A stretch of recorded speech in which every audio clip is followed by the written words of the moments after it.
Monsieur Nicati, il y a une campagne très dure, on s'est échangé des coups. Et là, maintenant, on est tous prêts à travailler ensemble. Tout va bien dans le meilleur des mondes. On se répartit les départements en 11 minutes. C'est possible, ça? Alors écoutez, je pense qu'il faut véritablement distinguer deux phases. Il y a bien sûr eu la phase de campagne, vous l'avez précisé vous-même, où il s'agissait de conquérir une place, et maintenant tous ces personnages, toutes ces personnalités ont été élus, et maintenant il nous appartient de travailler ensemble, et je crois que chacun a véritablement fait la différence de ces deux phases. C'est pour ça que je vous le confirme, ce matin, nous avons débuté la séance à 7h, à 7h11, les départements étaient répartis entre nous, et ceci sans qu'aucun des futurs conseillers d'État ne soit contraint de prendre un département. À droite, vous n'avez pas été tenté de faire un coup de force comme la gauche avait fait il y a 4 ans? Écoutez, je crois qu'on nous a reproché dans la phase électorale, si je puis dire, peut-être d'avoir une certaine arrogance, et nous n'avons surtout pas voulu.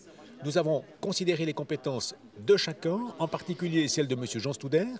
Dans son département, j'ai envie de dire le volet finance de ce département, il a fait un excellent travail.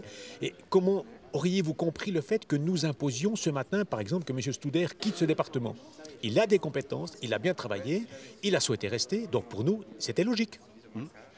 Alors vous obtenez le département de la gestion du territoire, celui de Fernand Cuche, la personne que la droite a particulièrement visée dans cette campagne. Maintenant, vous avez des responsabilités. Qu'est-ce que vous allez faire de plus que Fernand Cuche ou de différent que Fernand Cuche? Alors, je ne vais pas repartir dans la campagne électorale, que ce soit bien clair.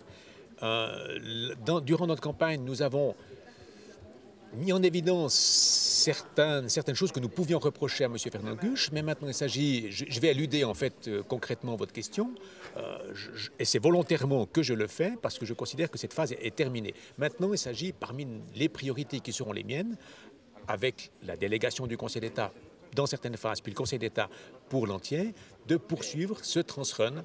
C'est un immense chantier. Il faudra véritablement que le Conseil d'État garde la main mise sur ce dossier et que nous allions très très vite. Plus vite que ce qui est prévu actuellement?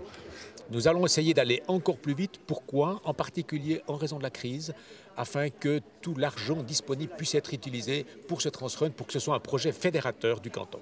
Ce sera vraiment votre cheval de bataille pendant cette législature? Oh, j'en aurai sûrement d'autres, mais je pense que ce cheval de bataille, on peut le mettre avec un C majuscule. Oui, c'en sera un.